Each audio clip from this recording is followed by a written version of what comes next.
সুন্দরভাবে অজু করা নামাজের পূর্বশর্ত। অজু সম্পর্কে অনেক মানুষের মধ্যে ভ্রান্ত ধারণা রয়েছে বা ভুল জানা রয়েছে, যার ফলে অনেকে দ্বিধাদ্বন্দ্বে পড়ে যায়। আসুন অজু ভঙ্গের কারণগুলো আলোচনা করি।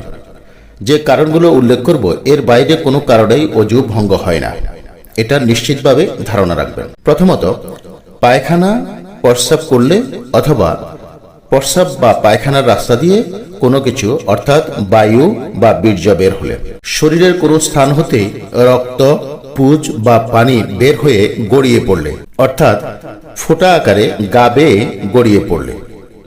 তৃতীয়ত, মুখ ভরে কারো যদি বমি হয়। চতুর্থ, থুতুতে রক্তের পরিমাণ সমান বা বেশি হলে অর্থাৎ মুখের ভিতরে যদি আঘাতপ্রাপ্ত হয়, তখন সেই ক্ষেত্রে থুতু যে পরিমাণ হবে সেই পরিমাণ যদি রক্ত হয়ে থাকে এবং তার চেয়ে যদি বেশি হয় তাহলে অজু ভেঙে যাবে। পঞ্চম, চিৎ কাক বা উপর হয়ে ঘুমালে বা কোনো কিছুর সাথে হেলান দিয়ে ঘুমালে, হঠাৎ কোনো ব্যক্তি পাগল, মাতাল বা অজ্ঞান হয়ে গেলে। সপ্তম, নামাজে উচ্চস্বরে হাসলে। এই কয়েকটি কারণে অজু ভঙ্গ হয়, এর বাইরে অন্য কোনো কারণে অজু ভঙ্গ হয় না। বিশেষ করে অনেকের মধ্যে ভ্রান্ত ধারণা আছে, বিশেষ করে মহিলাদের মধ্যে, খারাপ ব্যবহার করলে বা খারাপ ভাষায় কথা বললে বা হাঁটুর উপর কাপড় উঠে গেলে অনেকের মধ্যে ধারণা আছে যে অজু ভেঙে গেছে।